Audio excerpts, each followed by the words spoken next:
Video കണ്ടിരുന്നു. നമ്മുടെ കുറ്റിക്കാട് പ്രദേശത്ത് നിന്നും കുറേ ടാബ്ലറ്റ് പിടിച്ചു, ഇത്രയും ബൾക്ക് ടാബ്ലറ്റ് പിടിച്ചു എന്ന് പറഞ്ഞപ്പോൾ നമ്മുടെ സൊസൈറ്റി ഒരുപാട് മാറ്റമുണ്ട്. പണ്ട് നമ്മളെല്ലാം കുട്ടിക്കാലത്ത് അല്ലെങ്കിൽ നമ്മുടെ നാട്ടിലൊക്കെ കാണുന്ന അങ്ങേ വെറ്റം പോയാൽ നമ്മുടെ കൂട്ടുകാരെല്ലാം കൂടെ ചേർന്ന് ഒരു കുപ്പിയൊക്കെ മേടിച്ച് മദ്യപിക്കുന്ന ഒരു സ്വഭാവമാകുന്നു. അത് സ്മെല്ല് വെച്ച് വീട്ടുകാർ ഐഡന്റിഫൈ ചെയ്യും, വീട്ടുകാർ തന്നെ നമ്മളെ വാൺ ചെയ്യും, നമ്മൾ അതിൽ നിന്നും മാറി മാറി നമുക്ക് കുറേ പോളിഷ് ചെയ്ത് നല്ല കുട്ടികളായി മാറി. ഇപ്പോൾ പക്ഷേ കുട്ടികളെ ആരും 15 വയസ്സ് മുതൽ 21 വയസ്സ് വരെ ആരും നല്ല രീതിയിൽ ടാബ്ലറ്റിനെ പറ്റി ഞാൻ മനസ്സിലാക്കി. ഇരവീരം പോലീസ് സ്റ്റേഷനാണ് നടന്നത്. ശരിക്കും ആ ടാബ്ലറ്റ് വെച്ചുകൊണ്ട് പോലീസ് കേസെടുക്കാൻ പറ്റത്തില്ല. അത് ഡ്രഗ് കൺട്രോൾ ആണ് അതിന് കേസെടുക്കേണ്ടത്. അത് ടൈഡോൾ എന്ന് പറയുന്ന ഒരു ടാബ്ലറ്റ് ആണ്.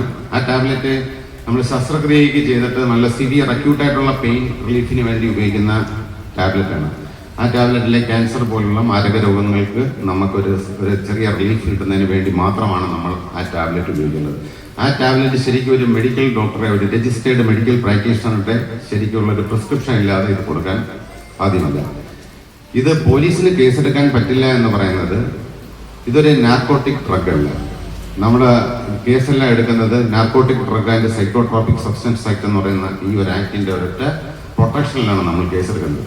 പക്ഷേ ഇതിന് പാരലായിട്ടുള്ള ഡൈസോഫോം, നൈട്രോസോഫോം എല്ലാം ഇതിന്റെ NDPS-നകത്ത് ഉൾപ്പെടുത്തിയിട്ടുണ്ട്. ഈ ടൈഡൽ എന്ന് പറയുന്ന ടാബ്ലറ്റ് ഈ NDPS ആക്ടിൽ ഇതുമായിട്ട് ഉൾപ്പെടുത്തിയിട്ടില്ല. ഇത് ഉൾപ്പെടുത്തണമെങ്കിൽ ഇതൊരു സെൻട്രൽ ആക്ടാണ്. സെൻട്രൽ ഗവൺമെന്റ് നിയമത്തിലൂടെ ഇത് ഇൻക്ലൂഡ് ചെയ്യണം. അപ്പം ഞാൻ വിചാരിച്ച MB ഒക്കെ ഉണ്ടെങ്കിൽ ഇതൊന്ന് ശ്രദ്ധയിൽപ്പെടുത്തിയാൽ MB അടുത്ത പാർലമെന്റിൽ കൂടുമ്പോഴൊക്കെ ഇതൊരു വിഷയമായി അവതരിപ്പിച്ചാൽ ഈ ടൈഡോളും കൂടെ NDPS-നകത്താക്കിയ പോലീസിന് കുറെ എളുപ്പമാകും. ഇവരെ അറസ്റ്റ് ചെയ്യാനും റിമാൻഡ് ചെയ്യാനും ഒക്കെ പറ്റും. അപ്പം ഇത് ഒരു ചെറിയ ലൂപ്പ് ഹോളിലൂടെ അവരൊക്കെ രക്ഷപ്പെട്ടു പോകും. ഇത് അവർക്കറിയാം. ഇത് ചെയ്യുന്ന ഈ പെഡിലേഷൻ, ഡ്രഗ് പെഡിലേഷൻ എന്നാണ് പറയുന്നത്. ഇത് കൊണ്ടു നടന്ന് കച്ചവടം ചെയ്ത് ചെറിയ വിലയ്ക്ക് കിട്ടുന്ന ടാബ്ലറ്റ് 60 ടൈംസ് ഒക്കെ കൂട്ടിയാണ് കുട്ടികൾക്ക് ഇത് കിട്ടുന്നത്. ഇതിൽ നമ്മുടെ വയനാട് സ്കൂളിൽ ഉപയോഗിച്ചുകൊണ്ടിരിക്കുന്ന നമ്മുടെ ഇത് കളക്ട് ചെയ്ത ഇന്റലിജൻസ് ഔട്ട്സോഴ്സ് വെച്ച് ഞാൻ തിരക്കിയപ്പോൾ അറിഞ്ഞത് ഈ ടാബ്ലറ്റ് കൊണ്ടുവന്ന് അവർ നല്ലതുപോലെ പൊടിച്ച് വെള്ളത്തിൽ കലക്കി അത് 2-3 പ്രാവശ്യം അവർ അരിച്ച് സിറിഞ്ചുകൾ ഉപയോഗിച്ച് ഇഞ്ചക്ട് ചെയ്ത് ഇൻടോക്സിക്കേഷൻ ആണ് അവർ ഉപയോഗിക്കുന്നത്. ശരിക്കും പറഞ്ഞാൽ ഇത് നല്ലതുപോലെ അരിച്ചില്ല എങ്കിൽ ഈ ഗുളിക ടാബ്ലറ്റിന്റെ പൊടി നമ്മുടെ വെയിനിലൂടെ കയറിയാൽ ഡെത്ത് സംഭവിക്കും. നല്ലതുപോലെ ഇഞ്ചക്ട് ചെയ്തില്ലെങ്കിൽ എയർ ബബിൾസ് കയറിയാൽ നമ്മൾ മരിച്ചു പോകും. ഇതെല്ലാം ഫാറ്റൽ ഇഞ്ചുറീസ് ആയി മരിച്ചു പോകാനുള്ള സാധ്യതയുണ്ട്. ഇത് കുട്ടികൾക്കൊന്നും ഇതറിയത്തില്ല. അതുകൊണ്ട് ചിലര് ഇതിൻ്റെയോടുള്ള ഒരു ആകാംക്ഷയോട് കൂടി പെട്ടെന്ന് കുട്ടികൾ ഇതെന്ത് ചെയ്യുന്നു, കുത്തിവെക്കുന്നു. നമ്മുടെ വയനാട് സ്കൂളിലെയും വെള്ളമൺ സ്കൂളിലെയൊക്കെ പുതിയ ജനറേഷൻ കുട്ടികളൊക്കെ ഇതിന് അഡിക്റ്റാണ്. ഇതിങ്ങനെ ഉപയോഗിച്ച് കാർഡിയാക് അറസ്റ്റ് സബ്സിക്വന്റ് ആയിട്ട് ഇവർ മരണപ്പെട്ടു പോവുകയാണ്. പക്ഷെ മരണത്തിന് ഓട്ടോപ്സി നടത്തിയപ്പോൾ കോസ് ഓഫ് ഡെത്ത് പറയുന്നത് എപ്പോഴും കാർഡിയാക്കാണ്, അല്ലെങ്കിൽ മയോകാർഡിയൽ ഇൻഫ്രാക്ഷൻ എന്നാണ് അത് എഴുതാറുള്ളത്. ശരിക്കും ഇതിന്റെ സ്ഥിരമായിട്ടുള്ള റെഗുലർ ആയിട്ടുള്ള യൂസേഴ്സ് ആണ് ഇങ്ങനെ പ്രായം മരിക്കുന്നത്. അപ്പം നമ്മളിത് കമ്മീഷണറെ ശ്രദ്ധയപ്പെടുത്താറുണ്ട്, കളക്ടർ ശ്രദ്ധയപ്പെടുത്താറുണ്ട്. ഈ ടൈഡൽ എന്ന് പറയുന്ന ടാബ്ലറ്റ് കൂടി NDPS ആക്ടിനകത്ത് ഉൾപ്പെടുത്തണം. പക്ഷേ ജനപ്രതിനിധികളൊക്കെ ആരും വരാത്തതുകൊണ്ട് അത് നമുക്കൊരു അവസരം ഉപയോഗിക്കാൻ പറ്റിയില്ല. ഞാൻ വിചാരിച്ചു പ്രേമേന്ദ്ര സാർ ഉണ്ടെങ്കിൽ അദ്ദേഹത്തിന് ഇത് കറക്റ്റായിട്ട് പ്രസന്റ് ചെയ്യാനും ഇതിന്റെ ഇൻക്ലൂഷനൊക്കെ വളരെ എളുപ്പമായിട്ടുണ്ടാവും. ശരിക്കും നമ്മുടെ അമ്മമാർക്കും സഹോദരിമാർക്കും വീട്ടിലെ രക്ഷകർത്താക്കൾക്കൊന്നും പുതിയ ഡ്രഗുകളെ കുറിച്ച് അറിയാത്തതാണ്. നമ്മുടെ റെസിഡൻസ് അസോസിയേഷന്റെ കീഴിൽ ഇപ്പം വൈരുമാടനടയിലെ കിടക്കുന്ന ടെറയിലായിട്ടുള്ള ലാൻഡുകളിലെല്ലാം ശരിക്കും നല്ല ഇഞ്ചക്ഷൻ നടക്കുന്നത് ഞാൻ പോകുമ്പം എനിക്ക് ഇതിനെക്കുറിച്ച് നോളജ് ഉള്ളതുകൊണ്ട് ഞാൻ നോക്കാറുണ്ട്. അവിടെ കിടക്കുന്ന ടാബ്ലറ്റിന്റെ കവറുകൾ ഞാൻ നോക്കാറുണ്ട്. നീഡിലുകൾ, സിറിഞ്ചുകളൊക്കെ കിടക്കുന്ന ഞാൻ ശ്രദ്ധയപ്പെടാറുണ്ട്. കായലുകാരത്തുണ്ട്. ഈ ഫ്ലാറ്റുകളുടെ പല ഭാഗങ്ങളിലും ഇതുകൊണ്ട്. ഇത് വിറ്റ് നല്ല രീതിയിൽ ഒരു ആൾക്കാർ സമ്പന്നരാകുന്നുണ്ട്. കുറേ ആൾക്കാരുടെ ജീവിതം വളരെ താറുമാറാവുന്നു. ഒന്ന് ഞാൻ കണ്ടുവരുന്ന ഒരു സംഭവം എന്ന് പറഞ്ഞാൽ LSD സ്റ്റാമ്പുകളാണ്. ഈ LSD സ്റ്റാമ്പുകൾ ഞാൻ അമ്പലപ്പുഴ ആയിരുന്നപ്പം അവിടെ ആലപ്പുഴ മെഡിക്കൽ കോളേജ് അവിടെ വെച്ച് മെഡിക്കൽ കോളേജിൽ കുട്ടികളുടെ സ്ഥിരമായിട്ട് അവരുടെ പേരന്റ് മീറ്റിങ്ങിന് പോകുമ്പോൾ അവർ പറയും, സാർ കൂടെ ഇവരുടെ ഹോസ്റ്റലിൽ ഒന്ന് സാറൊന്ന് കയറി സർപ്രൈസ് ആയിട്ടൊന്ന് ചെക്ക് ചെയ്യണം. അങ്ങനെ നിരന്തരമായി ആവശ്യപ്പെടാൻ കാരണം അവിടെ 3rd ഇയർ MBBS-ന് പഠിച്ചുകൊണ്ടിരിക്കുന്ന ഒരു കുട്ടി അവിടുത്തെ ആംബുലൻസ് ഡ്രൈവറോടെ എലോപ്പ് ചെയ്തു, ഒളിച്ചോടിപ്പോയി. അപ്പോൾ അവരുടെ വെപ്രാളവും വിഷമവും എല്ലാം കണ്ട് ഞാൻ തന്നെ ഭയങ്കര ആങ്ഷ്യസ് ആയി. ഒരു ആംബുലൻസ് ഡ്രൈവറോട് ഒരു MBBS കുട്ടി, ആ കുട്ടി എന്ന് പറയുന്നത് ശരിക്കും ഔട്ട്സ്റ്റാൻഡിങ് ആയിരിക്കുമല്ലോ. അങ്ങനെ ഒരു കുട്ടി പോയപ്പോൾ തന്നെ മാനസിക വിഷമം ഉണ്ടായി.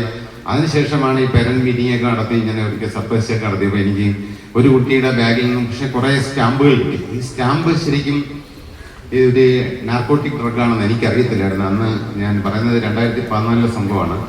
അപ്പൊ അന്ന് പോലീസും അത്രയ്ക്ക് നോളജില്ല. നമ്മളതിൽ ഇത് LSD എന്ന് പറഞ്ഞാൽ ലൈസർജിക് ആസിഡ് ഡൈഇഥൈൽ ആംഡേ എന്നാണ് അതൊരു ആസിഡ് ആണ്. ഇതിന്റെ കോൺസെൻട്രേറ്റഡ് രൂപമാണ്, മഞ്ഞുതുള്ളി പോലെ ഇരിക്കും. ഇത് ഈ സ്റ്റാമ്പിന്റെ പുറകുവശത്ത് പുരട്ടിയിരിക്കും. അപ്പൊ കുട്ടികൾ ക്ലാസ്സിലിരിക്കുമ്പോൾ അവർക്ക് ഏതെങ്കിലും കൊള്ളാത്ത, അതായത് പഠിക്കാൻ താല്പര്യമില്ലാത്ത സബ്ജക്റ്റ് ആണെങ്കിൽ ഈ സ്റ്റാമ്പ് എടുത്ത് വായിക്കകത്ത് നമ്മുടെ കവിളിലോ നാക്കിലോ ഒക്കെ ഇത് ഒട്ടിച്ചു വെക്കും. അപ്പം ഇതൊരു ഇൻടോക്സിക്കേഷൻ കിട്ടും. Intoxication depends upon the thickness applied with reverse side of the stamp. സ്റ്റാമ്പിന്റെ റിവേഴ്സ് സൈഡിൽ എത്രത്തോളം തിക്നെസ് സ്റ്റാമ്പ് ഒട്ടിച്ച ചിലപ്പം 6 മണിക്കൂർ, അത് ഇൻടോക്സിക്കേഷൻ വേണ്ടി പ്രൊലോങ് ടു 6 to 12 hours എന്നാണ് അത് എഴുതിയിരിക്കുന്നത്. അതിന്റെ തിക്നെസ് അനുസരിച്ച് 6 മണിക്കൂർ മുതൽ 12 മണിക്കൂർ വരെ അതിന്റെ ഇൻടോക്സിക്കേഷൻ പ്രൊലോങ് ചെയ്തു. അപ്പൊ ഇത് കുട്ടികൾക്ക് അറിയത്തില്ല, രക്ഷകർത്താക്കൾക്ക് അറിയത്തില്ല, കോളേജിലെ അധ്യാപകർക്ക് അറിയത്തില്ല, ആർക്കും. പോലീസ് പോലും അന്ന് അത്രയും equipped അല്ലായിരുന്നു, അത്രയും നോളജ് ഇല്ലായിരുന്നു. ഇത് എങ്ങനെ മനസ്സിലാക്കാന്ന് പറഞ്ഞാൽ ഇത് മേടിക്കുന്നത് ഭയങ്കര ബുദ്ധിപരമായിട്ടാണ്. ഇത് ഡാർക്ക് നെറ്റ് എന്ന് പറഞ്ഞൊരു സൈറ്റിൽ കയറി കുട്ടികൾ അക്സസ് ചെയ്തിട്ട് മേടിക്കും. ഇത് ഡാർക്ക് നെറ്റ് എന്ന് പറഞ്ഞാൽ ഇന്ത്യയിൽ ഉള്ള എല്ലാ കൊള്ളരുതായ്മ, ലോകത്തുള്ള എല്ലാ കൊള്ളരുതായ്മയുള്ള സാധനങ്ങൾ വാങ്ങിക്കാൻ പറ്റുന്ന ഒരു സൈറ്റാണ്. ആ സൈറ്റിൽ തന്നെ ഓൺലൈൻ പേയ്മെന്റിലൂടെ ഇത് മേടിക്കാം. മേടിച്ചു കഴിഞ്ഞാൽ പ്രിൻസിപ്പലിന്റെ അഡ്രസ്സിലാണ് ഇത് വരുന്നത്. കെയർ ഓഫ് പ്രിൻസിപ്പൾ ആയിരിക്കും. ഇത് സാനിക്കാണ് വരുന്നത്, സാനി എന്ന് വെച്ചിട്ട് കെയർ ഓഫ് പ്രിൻസിപ്പൾ ഇത് ഒപ്പിട്ട് മേടിച്ചിട്ട് പിയുണ്ടേ കൊടുത്ത് ആ കുട്ടികളുടെ ക്ലാസ് കൊണ്ടുകൊടുക്കും. അപ്പൊ ഈ കുട്ടികൾ ഇത് ഗ്യാങ് ആയിട്ട് ഇത് യൂസ് ചെയ്യുന്നതാണ് കാണാറുള്ളത്. അപ്പൊ നമ്മൾ നമ്മുടെ വീട്ടിൽ ശ്രദ്ധിച്ചോണം, കൊറിയർ വരുമ്പോൾ കൊറിയറൊക്കെ നമ്മൾ എന്ത് ചെയ്യണം, ശരിക്കും പൊട്ടിച്ച് നോക്കണം. ഇങ്ങനെയുള്ള സ്റ്റാമ്പ് കണ്ട രക്ഷകർത്താക്കൾ ടോട്ടലി അൺഅവെയറാണ്. നമുക്കിത് സ്റ്റാമ്പാണോ ഡ്രഗാണോ LSD ആണോ ഒന്നും നമുക്കറിയത്തില്ല. ഇതൊക്കെ ഇങ്ങനെ സർവ്വസാധാരണമായി ഇതിന്റെയൊക്കെ വലിയ വലിയ മാഫിയാസ് ഉണ്ട്. ഇത് ഈ ലൈസർജിക് ആസിഡ് ചിലര് ഇത് ഭയങ്കര കോൺസെൻട്രേഷൻ ആണ്. നമ്മളിലെല്ലാം ഒരു ക്രിമിനാലിറ്റി ഉണ്ട്, എന്നിലും ഉണ്ട് നിങ്ങളിലും ഉണ്ട്. ഈ ക്രിമിനാലിറ്റി ആക്ടിവേറ്റ് ചെയ്യുന്നത് നമ്മൾ ഇൻടോക്സിക്കേറ്റഡ് ആകുമ്പോഴാണ്. പലതരത്തിലുള്ള ഇൻടോക്സിക്കേഷനിലൂടെ ക്രിമിനാലിറ്റി നമ്മളിലേക്കുള്ള, അതായത് ജനറ്റിക്കലായിട്ടുള്ള ക്രിമിനാലിറ്റി അത് പുറത്തു വരുന്നത് നമ്മളിത് യൂസ് ചെയ്യുമ്പോഴാണ്. അപ്പോഴാണ് അച്ഛൻ മകനെ വെട്ടിക്കൊല്ലുന്നതും മകൻ അച്ഛനെ വെട്ടിക്കൊല്ലുന്നതും അച്ഛൻ മകളെ റേപ്പ് ചെയ്യുന്നതും അതിലത്ത് പോയി കുറ്റകൃത്യം ചെയ്യുന്നതും ഒക്കെ ഇതിൻ്റെയാണ്. ഇതാണ് ഒന്ന് LSD എന്ന് പറഞ്ഞാൽ. അപ്പോൾ നിങ്ങളുടെ വീടുകളിൽ ഇങ്ങനെയുള്ള സ്റ്റാമ്പുകൾ വരെയാണ് നിങ്ങൾ ശ്രദ്ധിക്കണം. നമ്മുടെ നാട്ടിൻ പുറത്ത് കാണണമെങ്കിൽ, കാരണം അതൊക്കെ 1090 എന്ന് പറയുന്ന അലർട്ടുണ്ട്.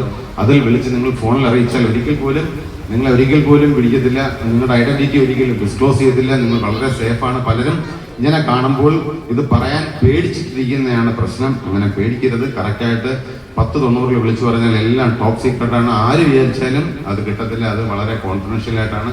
ശരിക്കും പറഞ്ഞാൽ ഇപ്പോൾ അത് എൻക്രിപ്റ്റഡ് ആണെന്നാണെങ്കിൽ പറയാൻ ആർക്കും ഒന്നും മനസ്സിലാവില്ല. അത് നമ്മൾ പോലീസിലൊക്കെ ഹയർ ലെവൽ ഓഫീസേഴ്സിന് മാത്രമേ ഇൻഫർമേഷൻ എന്താണെന്നും അത് തന്നെ ആരാന്നും അറിയാൻ പറ്റും. അങ്ങനെയുള്ള പോലീസ് ഓഫീസേഴ്സ് എല്ലാം ഇന്റഗ്രിറ്റി ഉള്ളവരാണ്. അതിന് ആര് എത്ര പൊളിറ്റിക്കൽ ഇൻഫ്ലുവൻസ് വന്നാലും അങ്ങനെയുള്ള കാര്യങ്ങളൊന്നും പറഞ്ഞു കൊടുക്കാറില്ല. അതുകൊണ്ട് നിങ്ങൾക്ക് സേഫാണ്. എന്ത് കിട്ടിയാലും നിങ്ങൾ വിളിച്ചു പറയണം. പേടിയുണ്ടെങ്കിൽ എന്നെ വിളിച്ചു പറഞ്ഞാൽ ഞാൻ തന്നെ പറഞ്ഞോളാം. രണ്ടാമത്